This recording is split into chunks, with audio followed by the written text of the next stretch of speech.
Welcome to the Golfish Podcast. I'm your host, Amy Goodman. Every week on the show, we're going to bring you fascinating interviews with the people behind the players of the PGA, LPGA, Champions Tour, and beyond. Be sure to subscribe so you don't miss a minute of the action.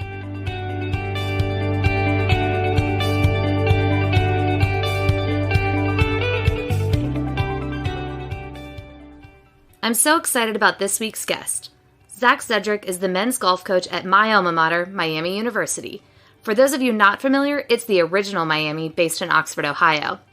Zac shares how he got started in golf, what it's like to coach golfers with their eyes on going pro, and some interesting insight into the differences of college and pro golf.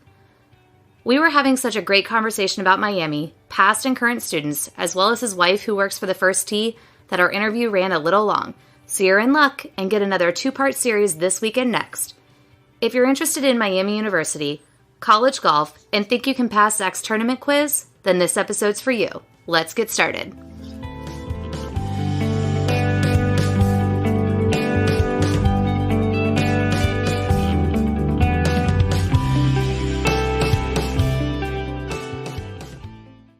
So hey, Zac, welcome to the Golfish Podcast. Amy, thanks so much for having me. Glad to be here. Yeah, very excited to have you on today. And tell everyone where you are, because I'm super excited about where you are right now. So I'm sorry that I can't actually take a picture or video, but I'm sitting in my hotel room overlooking the Atlantic Ocean on Paradise Island in the Bahamas. Yeah. We're staying at Atlantis, and we just wrapped up the second round of the White Sands Intercollegiate. So he's having a really rough day, you guys. I mean, everyone should feel really bad for him that he is stuck on a beach in the Bahamas in Atlantis. I keep telling people it's really, really tough to be me. So, and this Right. is another prime example of that. So. I bet. And then your wife is at home with the kids, and it's like 45 degrees here. So thanks for that. 45 might be a little generous. That might be a little generous. Hey, come on. Yeah. So, but we're all going to be in Florida in a couple days, so That'll be so they're going perfect. to find some warm weather too soon. So Absolutely. So just a quick intro for you. So Zac Zedrick is the head coach of the men's golf team at Miami University. And like he said, he is currently in the Bahamas at the White Sands Bahamas Golf Series, which is hosted by the Bahamas Ministry of Tourism and the University of Houston. So I have been following along. Zac was generous enough to share with me the link to be able to follow along, and it seems like they're having a pretty good little tournament going on so far for round 2. So Zac, how's everyone doing? the team overall, we're having a solid week. Right now, we are in 4th place. Scores are pretty good. We've got Houston in first at 19 under. Florida State's in second at 13. Wake Forest is at 12. We're at 11. And then SMU and Arkansas are right behind us at 10 and 9. So it's pretty bunched up at the top. Mm-hmm. But that's what makes college golf and the game exciting. There's going to be a bunch of teams with a chance to win tomorrow. So it should be a lot of fun. Yeah, absolutely. And so tell us about, so I'm looking at the golf stats right now. So Wake Forest is ranked number 1. What does that mean?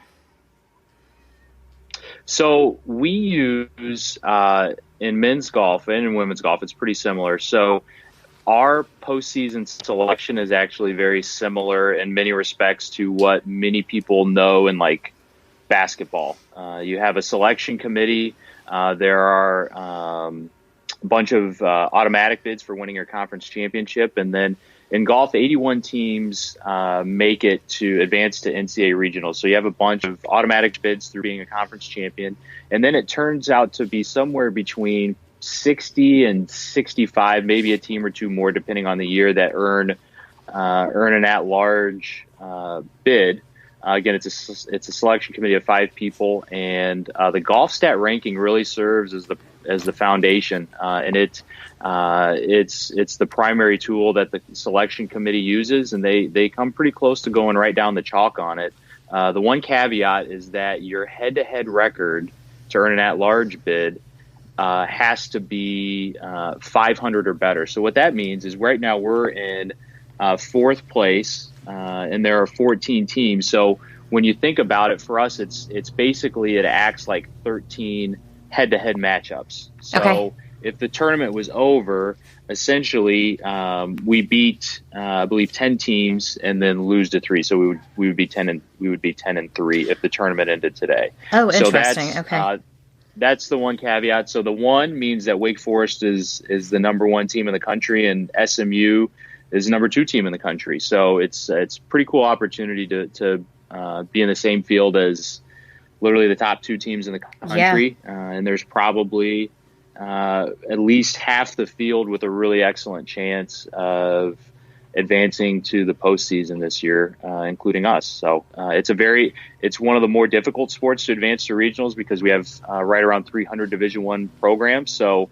you're looking at just over a quarter of the Division I men's programs advancing to regionals. And to give you a little context, that would be the equivalent of, obviously it kind of becomes a little bit of a joke. There's so many bowl games, right? Yeah. It would be the equivalent of, I think it would be the equivalent of there only being something like 16, 17 bowl games maybe in football. So it's a pretty tough ticket, but we like challenges, so it's a fun challenge. Yeah, absolutely. You would definitely need to be up for a challenge on seasons like this. So this is pretty late in your season. So what does that mean if you are making it past today or past this tournament to the postseason? Where do you go? How long does the season last, and kind of when does that wrap up for you guys? So we're getting ready to wrap up the first half of our season. So we usually we get 24 competition dates, and it turns into, it's all 54-hole tournaments, which turns into, depending on how you use your dates, somewhere between 9 and 12 tournaments during the regular season. We usually play around 10 or 11, typically right around 5 in the fall, and then 6, give or take, in the spring, prior to our conference championship. So we compete, to take a quick step back, usually right around the early part of September, and we're playing tournaments into late October. This is a little bit of an exception for us. This is the latest we've gone into our fall season. It's November 2nd as we're talking right now. So this is about as late as you go anywhere in the country. I believe there's another tournament in Hawaii that starts tomorrow and wraps up on Tuesday. Okay. And then that's about it. That's about it for the fall. And then things start kicking up again at the end of January, very end of January, but typically around the second week of February for most schools. Our first event in the spring usually falls around mid-February. And then, like I said, we're competing until the end of April, beginning of May, and that's when our conference championship is. And then after that, 81 teams advance to regionals. You have 3 regionals with 14 teams, 3 regionals with 13 teams. Top 5 teams from each regional advance to the NCAA championship at the end of May. So you got 30 teams at the finals. After 2 rounds, they cut it to 16 teams. Actually, after, I believe, 3 rounds, they cut it to 16 teams, and then they play an additional day. Then you cut it again to 8 teams, and it goes to match play. After the 72 holes, you crown an individual champion. So if your team doesn't make it, you can advance to regionals individually by winning your conference championship, or if your golf stat individual ranking is high enough, which if you're somewhere in the top 200 to top 225, you have a pretty good chance of earning an at-large bid as an individual. And then the way you advance from there is you have to be the low individual on a team that doesn't make it to advance to the finals. And then from there, you either play 54 or 72 holes of golf, and they crown an individual champion after those 72 holes. And then, like I said, it's 8 teams for match play and 3 rounds of that, which I think has been great theater for on Golf Channel. It's a great format for television. I think it's been a great boost to our game, and that's how we crown our team champion. So, and there'll be a quiz on Monday, Amy, over all of this. So okay, so I'm just gonna listen to this over and over and over. Memorize it. See, and you went to Miami though. I did go to Miami. Yes, they teach you how to memorize very well. No, I actually learned things too, but I became good at memorization. But okay, so you're cheating a little too because you were a college athlete, so you've been practicing this for a long time when you were at Michigan State, right? So you've kind of known all of these things. Was Michigan State D1? We were, okay. we were D1. We were fortunate to have some good teams. Won a Big Ten championship while I was there, and had a fair amount of success as a program, and it's an experience I'm really proud of. Yeah, absolutely. So I think I told you this when we were on the phone, and if I didn't, I'll tell you now. I am into one sport, and that is golf. So I do not know a lot about other sports. But when I'm listening to I know a lot of sports, colleges and otherwise, high school, whatever it is, they all practice for the most part year round, but y'all seem to play year round. This seems like the longest round in terms of you're starting in the fall, you're playing, and you're not just finished in the winter. You're like, you take a couple months off and then you restart in the spring. Is this the longest season for any sort of college sport? In a lot of ways, yeah. If you add it up, it pretty much stretches out to the longest season. Hockey sneaks up fairly close. They kind of stretch into both semesters, but golf, yeah, it's a long season, and sometimes it almost feels like two seasons. Absolutely. We had a couple of years ago, we had a lot of momentum going at the end of the fall season, and it took us a little while that spring to kind of pick up that momentum from the fall. So it's a little tricky in that regard, but the climate dictates a lot of that. And frankly, 30 years ago, golf was really primarily played in the spring. The format of our season has changed significantly, and probably more so than just about any other intercollegiate sport over the years. Like I said, now essentially, even though technically the NCAA identifies men's and women's golf as a spring sport because our championship's in the spring, but all these tournaments we're playing in the fall, they count toward our golf stat ranking and weigh in just as equally, if not based on my experience with the rankings over the years, it's almost more heavily than the spring. So it's a long season. We do have a little bit of a break, and the way we structure things, at least at Miami, is November is pretty much a break for the team from golf. A lot of our guys have intentions to try and play professionally after they graduate. So during the summer, they're playing competitive golf. So when you look at the calendar year, our guys are pretty much in season from the end of January when we come back from the winter term. They're in season basically from the end of January till right now, which is close to a 10-month season. So and our guys typically like to. So if there's going to be a break, November makes the most sense. Right. And a lot of it's just kind of a mental break. For me, growing up in the Midwest, playing golf as a teenager and really starting to take the game seriously, when I was 13, that break in the winter was, I think, important and healthy. So, and that's how I thought my coach in college did a good job of giving us a little time to exhale in November and December into finals, and we took advantage of that break. But when we started to pick up again on our own, really toward the end of November and beginning of December, we were really fired up to get going again, and I feel like that formula is serving us pretty well at Miami. Yeah. And I think it's interesting because you did mention, and that was actually going to be one of my questions, was what is the goal of these players? So I'd like to dive in more into that. But I mean, when you think about how much the PGA has changed in terms of their schedule, I remember when I was talking to some friends and after the FedEx Cup, it was like, oh, well, at least you'll have some time off. It'll be really easy to schedule people now that they have a few months off until spring. And I was like, well, they have a week off. And then 2019, 2020 starts at the Greenbrier. So, I mean, and that kind of goes. And then if you didn't go to Asia, you kind of have a break now until early January. But it sounds like that's preparing these kids to understand kind of what they would be looking at in the PGA. It's not, you're not playing 4 months and then having fun the other 8.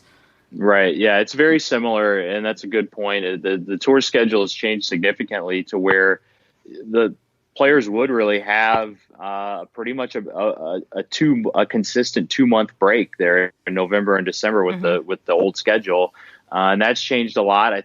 Obviously, some of the really high ranked players can pick and choose a little bit more, but I also know that there's some requirements on getting to certain events over a certain period of time. So you really have to be very thoughtful in how, at least professionally, in how you schedule. And then the other issue is as you're working your way up, you're kind of at the mercy of your status and where you're trying to get to.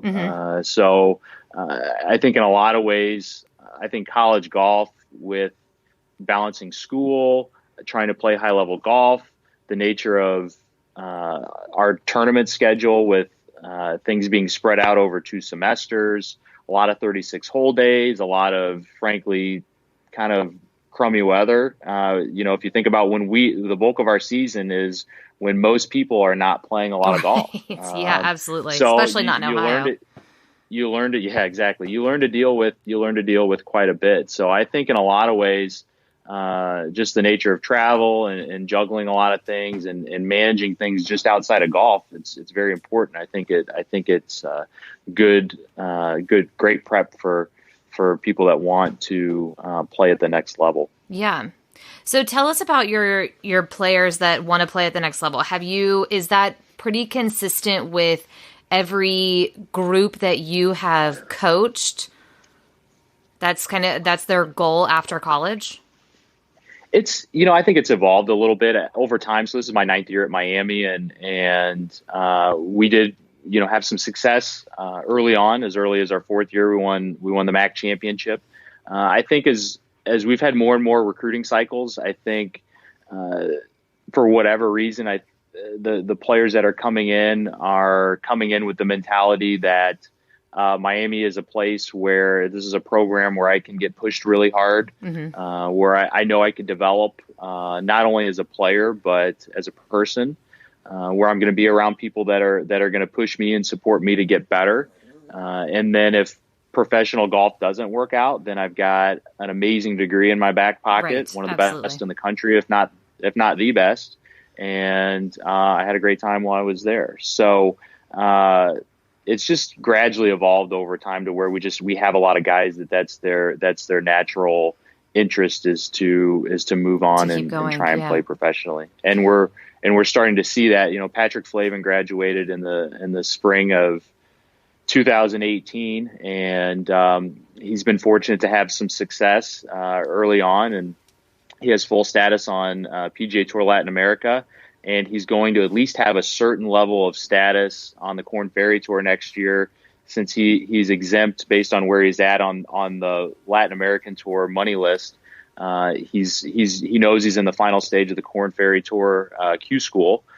So he knows he's going to have at least a little bit of a chance to potentially play. And if he keeps playing well the remainder of the year, he has a win and a second place finish on that tour. He could potentially earn full status on the Korn Ferry Tour. We've had some other guys that have played professionally and have moved on to some other things. And we have Brian Orr, who came in. Brian Orr came in with Patrick. They're the same class. Brian redshirted his freshman year, and he graduated this past May, and is going down the same path, hopefully. Oh, that's cool. So I just looked up Patrick Flavin, and oh, God love him, Miami University kids, man. This guy was playing in a sport that you pretty much play year round, and he was an economics major. I mean, like, not that there are easy majors at Miami by any stretch, but that couldn't be an easy thing to balance. And you know this, I really think, even I graduated from college in 2006, and I think even in the last 15 years, I just think college in general across the board has gotten more demanding, but especially at Miami. So for Patrick to have the career he had, to win 8 times, it's the most wins in Miami history, he has the low scoring average in Miami history, and to also he was all region 3 times. On top of that, to be a scholastic All-American, an Oh my academic gosh. All-American. It speaks pretty highly of how he took care of his business, not only on the golf course, but in the classroom. Yeah, But that's absolutely. really the way we try and approach things. I'm a big believer that how you do anything is how you do everything, and Hmm. it's very comfortable for me to coach in that way at Miami because I can demand. I ask a lot out of our guys across the board, not only on the golf course, but what kind of a teammate they are. Even though golf's an individual game, I'm a big believer that it's a team sport at the college level, Hmm. and obviously to do their best at school. And we've had everything from we had Daniel Schwartz, who graduated in 2016. He was valedictorian in of his class in the Farmer School of Business, Wow. and we've also had guys that never in their wildest dreams thought they would graduate with a 3.0 cumulative GPA at Miami do that. Yeah. But both did the same thing, where they did the absolute best that they could in school. So like I said, I think how you do anything is how you do everything. So if you're going to come to Miami, then the golf, at this point, that's kind of off the table. You're pretty serious about playing at a high level if you're coming to Miami, and you're going to be the best teammate you can be, and you're going to do as well as you can in school. That's great. I love to hear that. Have you had any students that you were coaching that had the intention of going pro that you had to kind of help them understand that that may not be a path that made sense based on how they were playing at the collegiate level? Like maybe they came in and they I were like the high school rock star, and then they came into Miami and it was like, this is a level that you're not quite ready for. I haven't really necessarily had that type of conversation. Hmm. I really try and frame it in a different way. And I'm not saying a more positive way, but it's Yeah. just very realistic about this is what professional golf is really like. Yeah. And Yeah. I try to be very direct and very real about that. And I still have my amateur status. I got into coaching right out of college. I'm sure we'll cross that bridge, Yeah, absolutely.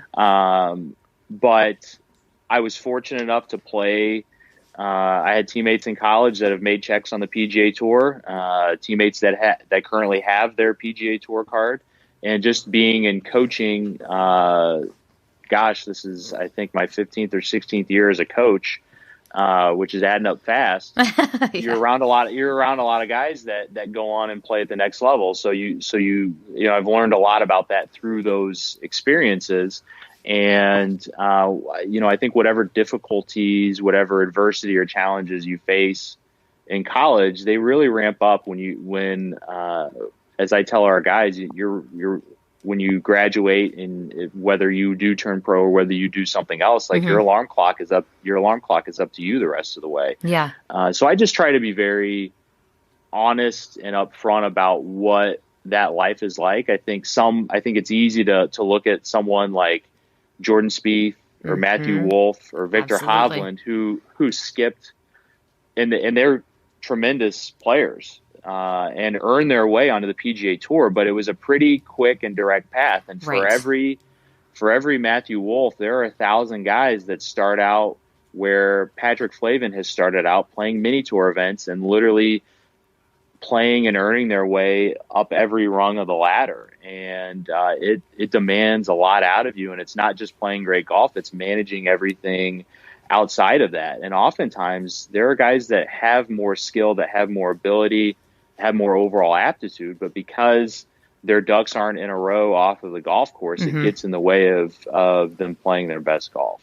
Yeah, I completely agree. I think there's a lot of, and specifically the names that you mentioned, I think those are great examples. I think there's a lot of glitz and glam around Jordan and Victor and Matt, and you look at them and they did make it pretty quickly, but like you said, that's pretty rare. And to show how challenging Q School and the mini tours are, and kind of what that grind looks like, and honestly how much money you may be spending before you're ever making anything is Oh, it's is challenging. you're spending at least probably 60 grand a year. If you are truly treating it like a career, like a profession, where Brian and Pat are at right now, it's at least a $50,000 to $60,000 investment if you're trying to do it the right way. Yeah. And I mean, honestly, another great example. Max Homa, who played at Cal, he was one of the very best players in the country when he graduated from Cal, and it happens to a lot of players where it's almost like, well, what happened to this guy? Yeah. And then all of a sudden their name appears occasionally. You might see him at like Latin American tour or the McKenzie tour or over in China. And then it's every once in a while you see it on the Korn Ferry tour. Maybe they get a start and they finish in the top 20. And then all of a sudden over time, they just slowly work their way up the ladder. And now he's a PGA Tour winner and fulfilling what his expectations, I'm sure, were of himself when he graduated from college as a first team All-American. But even, he's one of the top 5 to 10 players in the country when he graduated from Cal, but it takes time. At the end of the day, it's about 8 people, give or take a birth year, that really make it at a high level in this game. And there are a lot of guys that are good enough to do it, but there's only so many spaces available at the top. Yeah. Yeah, for sure. I mean, I feel like we see that every year during the NFL draft too. They'll bring these players in and they're like, this is the next big thing. And then they go in and it's like, there's a difference when you go from high school to college, and there's a difference in size and aptitude and mental strength from going from college to professional. And it doesn't always translate just because you were great on a college field. I think that's really interesting that it does tend to go like that for every sport. Oh, 100%. And oftentimes it means you have to evolve individually. And that's a big part of my role with these guys, is just helping them understand, like, this is what you did to get to this point. And if you want to get to the next point, there's some things that have to evolve. And oftentimes what happens in college is the focus moves from quantity to quality, and really understanding what quality preparation is and what quality is across the board, and getting really hyper-focused and intentional about doing your absolute best at whatever it is in front of you, and continuing to find ways to become more efficient, become better. I talk with our guys a lot about the 80-20 principle, Pareto's principle, where in the business world, and it's not perfect, but pretty close, 80% of your profits come from 20% of your products. And I think it's the same way in golf. I think 80% of your performance can be found in about 20% of your preparation. So part of my job is to help our players figure out what that 20% is. And then it's really, unfortunately, it's not that sexy. You just have to keep doing those things over and over again, and just keep learning, because it's very cyclical. You have competition, you play a tournament, and then you have kind of a debrief and what went well, what went better, and what could be better. And you apply that to your future preparation, and then you compete again and you learn from that experience. And over time, that preparation competition cycle helps if someone's paying attention and they're learning from their experiences. It helps them get better in their preparation and have a really deep understanding of what it is that makes them, as a player, the best version of themselves possible. And I was really fortunate to work as an assistant, Greer Jones at Wichita State. And Greer had won the NCAA championship individually at Oklahoma State and won multiple times on the PGA Tour. There was no world ranking in the early 70s, but he was probably one of the top 25 players in the world. Okay. And then was an enormously successful college coach. And Wichita State had been, when he took over, a program that was really kind of in the bottom half of Division I golf, and took them to multiple NCAA championships, had several All-Americans, two of which I was fortunate to have a front row seat to watch as an assistant. And the thing that he said is in his view, there are a lot of ways to get it done. There are the guys that he played with professionally. There are a lot of paths to playing great golf, but they all knew who they were. They had a system for getting better, and they really stuck to their guns as far as who they were as a player. And he always said, Zach, you can prepare all you want, but if you don't have, and the way he put it is, if you don't go out and have that scorecard and pencil in your back pocket, you're never really going to figure out where your game's at. You have to have competition to get better. And it's that cycle of preparing and competing and learning from it and going through it over and over again that helps you get better. And like I said, that's my job is to at our level help guys transition from quantity to quality. Yeah, absolutely. I think that's a really interesting way to put that too, because I think so many people, especially rec golfers, are like, oh, if I just get out more, it will, like, the game will just get better, or it will get easier. And I mean, based on what I've seen or experienced in my own games or watching my friends' games, just because you're out there more, if you're out there practicing the same thing incorrectly, that's not really going to fix it for you. Correct. Yeah. And to a certain extent, you can get to a certain level just by showing up every day. And that's the biggest, like I said, that's the biggest lesson for our guys, is understanding that just continuing to show up is probably not going to put you in the best position possible to continue to improve and be successful. And even the recreational player can find little ways to shore that up as well. Yeah, absolutely.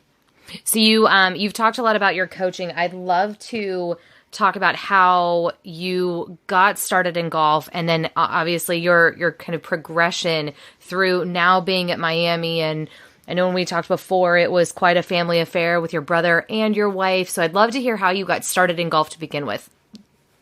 Yeah. So hindsight's oftentimes 2020, and with the way my parents raised me and my sister and my older and younger brother, my two brothers, they were really savvy about this. They introduced us all to a lot of things, and my sister, she definitely had a lot of different interests. They weren't necessarily in sports. Me and my brothers definitely were a little bit more into playing some different sports, but what they did was they just exposed us to different things. And granted, my dad was a very good player, and his brothers all were heavily involved in golf, from operating facilities to working in as instructors and professionals in the PGA of America. Golf was big on my dad's side of the family. It would have been pretty easy for him to just kind of shove that down our throats growing up, but say this golf is was something that, yeah, this is what you're doing. And that wasn't how it was. I mean, I played three sports for a long time, and it wasn't until I remember when I was 13 years old, and I always loved golf, but that it really took on a kind of a different meaning for me. And transitioning into high school, just the nature of the seasons, I loved playing baseball. I was kind of weird, and I do a bunch of things right-handed. I do a handful of things left-handed. I was a left-handed pitcher, and I was at a little bit of a crossroads with what I wanted to do as an eighth grader transitioning into high school. And I knew that something was going to give between those two sports. There's just so much overlap, and I really loved the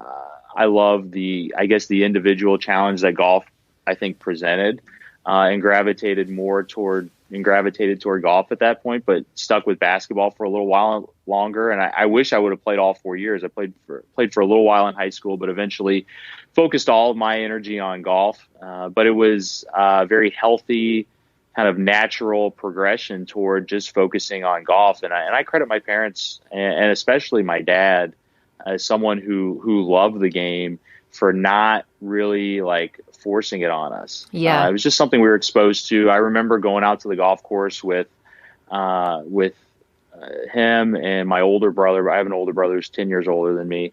And he's a member of the PGA. He's an instructor in Indianapolis.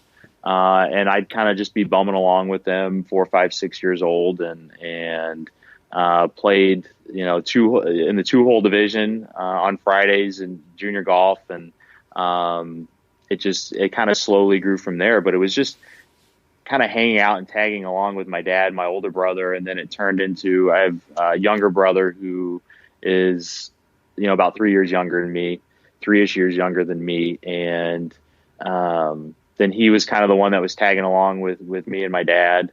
And, those are some of my fondest memories in golf, really, growing up, is just those evenings after dinner where we'd sneak out to the golf course, take a shag bag, and like we'd hit our tee shots down one, and we just go up, 100 yards and in, and just kind of mess around. But I will say this, my dad was very savvy, is he taught me the game from the hole going backwards. When the first club I had in my hand was a putter, and without really realizing it, I learned what the essence of golf was. It was getting from point A to point B as quick as you can, and I learned the game from the hole going backwards. And like I said, even though he never pushed it on us, he was pretty sharp in how he introduced the game to us. So we had kind of a natural knack or understanding for what the game really is about. You know, they call it golf and not golf swing for a reason. And at the end of the day, you're trying to get it from point A to point B as quick as you can. And that was how I was introduced. And then I was fortunate to have a good enough career as in high school and in junior golf during the summers to have a handful of opportunities to play at the Division I level, and picked Michigan State University. And it's amazing to think about. And it's probably part of the reason why I really feel like being a coach is such a significant responsibility, is because everything I have in my life, literally everything, I owe to the opportunity that my coach Mark Hankins gave me at Michigan State, because he was the one who helped me transition into coaching. He helped me get my first job. And obviously he took a chance and made an offer for me to come play golf there. And then little did I know at the time that when I was 18 years old in August of 2002, I met, my future wife, Amanda, who was a member of the women's golf team. And, from there, I'm a college coach. I have literally the most amazing woman in the world is my wife, and I have two amazing children. And it's literally all because I was offered a little bit of money to go play college golf at Michigan State. So the impact that the game and the opportunities that, the young men I coach have through golf, like it's not something I take lightly. So yeah. And you have a connection to one of our past interviews, JJ Van Wiesenbeck, too, correct? Yes. So there's world. Like this little Forest Acres tree that's sprouting up through the Golfish podcast. So JJ was out there when I think from my freshman year on, and I went back to my hometown, Danville, Illinois, between the summers of my freshman and sophomore year, my sophomore and junior year. And I remember very vividly, I remember going home. We had a weekend off, and I went home to see my parents. And my younger brother was still in high school at the time. He was a senior. And I went home. It was sometime in February, and I was home for about hour and a half, and we went out to dinner. And I said, guys, I'm gonna stay in East Lansing this summer. And I don't know what it was, but something inside me said it's time to fully kind of branch out and move on. So like, okay, well, you gotta, you've been working at home. I've had a job in some way, shape, or form since I was 12 years old. Mm-hmm. And so then I'm like, okay, I gotta figure out how I'm gonna pay the rent and cover all this other stuff. And at the time too, even though we had playing privileges at Michigan State's golf course during the season, when we're out of season, it's technically it would be considered an extra benefit. So in order to continue to play and practice at Forest Acres, I needed to work there. So JJ was my point of contact. He made me submit a resume, put me through the whole rigmarole, and sure enough, I was a golf course assistant on the East Course for that summer. So I did a little bit of everything for JJ, but he treated me great. He's a good man, and he's kicking butt for Titleist, and he's been doing it for a while now. Yeah. Super nice guy. It was funny when you and I connected on that before. I was just like, man, it is such a small world. Everyone talks about it. In terms of the PGA Tour, how small it can be. But I mean, even just the golf community as a whole, like what are the chances? We're on our 16th episode here, and you knew one of our first interviews. Like, I just thought that was really neat. It's amazing how, the older I get, the smaller the world gets. So it's pretty cool. I saw JJ's name, and I just started laughing. I'm like, what are the odds? What are the odds? Exactly. So you mentioned your brother. He is he's a PGA member, and you said he's in Indiana. Yeah, he lives and works in Indianapolis, and so he basically got into the golf business right after college. He also played college golf. He played at a junior college for 2 years, and then transferred from there to Eastern Illinois and played Division I golf as well. And then my younger brother, that's my older brother, Mike. Mike, everyone calls him Mike, but in our house he's Michael. And then my younger brother Matt. Although he did not play college golf, he kind of somehow ended up in the golf industry, and he's actually the coach at Purdue Fort Wayne. He's the women's golf coach at Purdue Fort Wayne. So he started on the women's side and has kind of stayed over there, and he's doing an amazing job with that program there. He is. And he would say they've got a long way to go, but he's done a tremendous job in a short time there. Yeah. So it's cool to have that bond as well. Not only just being brothers, but kind of running in the same circles with a lot of people. We were just the team was just up at Sycamore Hills last weekend in Fort Wayne, where the MAC championship is going to be in the spring. And of course, I ran into someone that has probably seen my older brother more than I have playing chapter and section events. Yeah. And the world, like I said, it continues to get smaller. Yeah, it does. Well, I do have to give, just because you said that about your brother, Michael, my brother-in-law, for most people is Mike, but for anyone in the family and then high school is Mikey. So you very quickly know how well or how long someone has known him based on what they call him. So it's, I think we all kind of have that. Yep, completely agree. That's funny. So I'd love to talk about your wife too, because I think it's so cool, not only that you guys met at Michigan State and that you both played golf there, but what she does for the game of golf too, because I think what she does and what the organization she works for is so incredible for the game of golf and engaging young people. So if you could tell us about that, I think that'd be really nice. Yeah. So my wife, Amanda, like I said, we met at Michigan State. We came in together, graduated together. And I was this odd combination of very serious, but at the same time, very obnoxious. So, that's a good balance to have. It was, yeah. She would probably say otherwise at the time. She has a pretty funny story about us playing golf together toward the end of our freshman year that I even look back on and thinking, oh wow, I was taking myself a little too seriously. If I'm not going to tell it today, but she over time it's interesting. We were the last two people to figure it out, and over time we just gradually became better and better friends. And after we got out of college, we decided to start dating when we were about 1,500 miles apart. Oh, good. I was GA. That's easy. It's good timing. Yeah, timing's easy.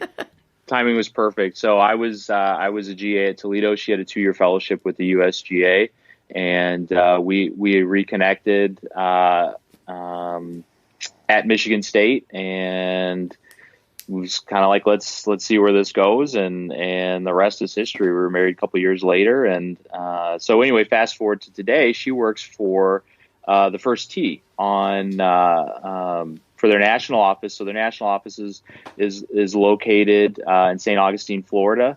She obviously works remotely, but she's on their philanthropy team, helping to develop relationships with people to help fund programming. Her regions basically span from Wisconsin and Illinois through the Northeast. So she's developing relationships with people who can make a big impact on really, the thing that's awesome about the First Tee, and I was not as familiar with how the First Tee operated until we moved to Oxford, and she took on a job where it was part-time with the local golf association, but it was also part-time as the program director for the local chapter, which spanned over 3 counties and included Butler County, where Oxford is. And just learning about the focus of life skills development and really using golf as a vehicle for instilling their 9 core values, I was blown away. And it's like, this is the same thing in a lot of ways that I'm trying to do in coaching, Mm-hmm. but the vehicle for us is golf at the very highest level. And for me, it's trying to instill some values and some life skills that our guys can utilize to be successful, whether or not they play professional golf. Those life skills you learn, I think, playing a sport at any level, but especially at a high level, they translate to being successful in anything. So I was really blown away at the impact that the first tee makes. And obviously, it's something that Amanda has been really passionate about, and to have an opportunity to help develop relationships with people that really make a difference in providing programming and opportunities to youth from the ages of anywhere from I believe 6 years old to 17. You're talking about the full gamut of elementary, junior high, and high school. It's an amazing organization. I have a lot of bias, obviously, because Amanda works for them. But, right. But the work that all of the coaches, there's so many people that give so much time and so much energy. And I think it's just because everyone really believes in what the first tee is about. And again, it's using golf as an avenue to teach life skills that are vitally important. And I always know when I meet the first tee participant, when I meet someone who might be 9 or 10 years old, and they come up and they give me a firm handshake. They look me at the eye and they give me their name. Absolutely. And it's almost, I could almost slap a guarantee on the fact that they have been a participant either currently or previously. So it's, like I said, it's an amazing organization. My wife has found work as a program director in her new role, and not a new role, she's been doing it for a few years now. Very fulfilling and gratifying because it touches a lot of lives and it makes a tremendous impact. So for us, we both feel like the game has given us more than we will ever be able to pay it back. And we're just trying to do the best we can to make it as even as possible until we run out of time. I think that's really neat. And I mean, you guys get to go home and talk about a shared passion that doesn't necessarily always feel like work, because there can be a lot of fun involved in this sport, and there should be a lot of fun involved in it. Absolutely. In a lot of ways, and there's certainly a lot of challenges, and we all face them. But I absolutely love what I do. I have no idea what I'd be doing if I wasn't coaching, and I don't know what I'd be doing. I have no idea. So Amanda's a lot more talented than I am. There's about 50 things she could do, but coaching is probably it for me. But it makes those challenges that much easier to work through when it's something you really love and you enjoy doing. And those challenges they become more opportunities than anything. Yeah, absolutely.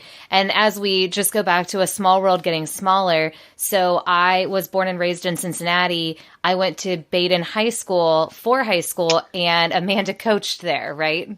You did your homework. Nice work. Yeah. So when Amanda was working for the local chapter, an opportunity came up where she had, like I said, a chance to coach the girls golf team at Baden High School.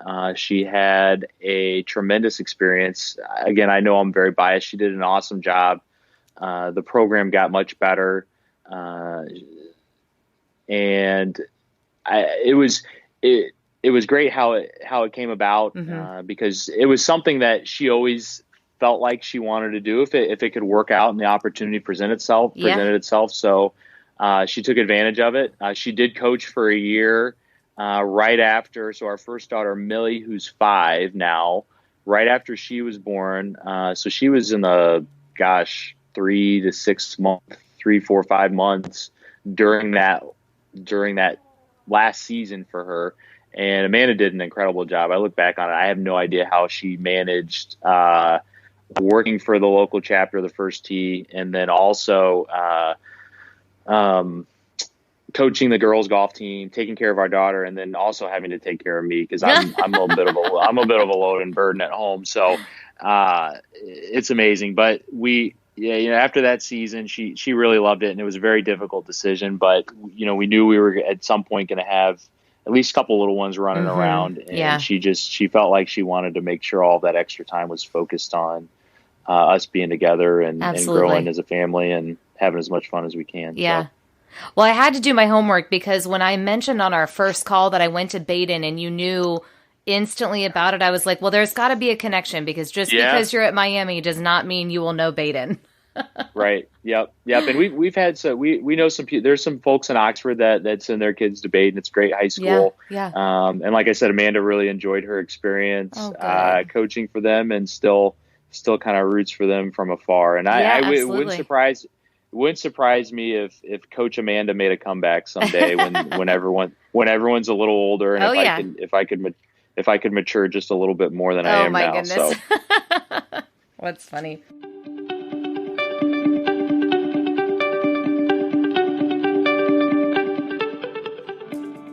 Thanks for joining me this week. Let's continue the conversation online.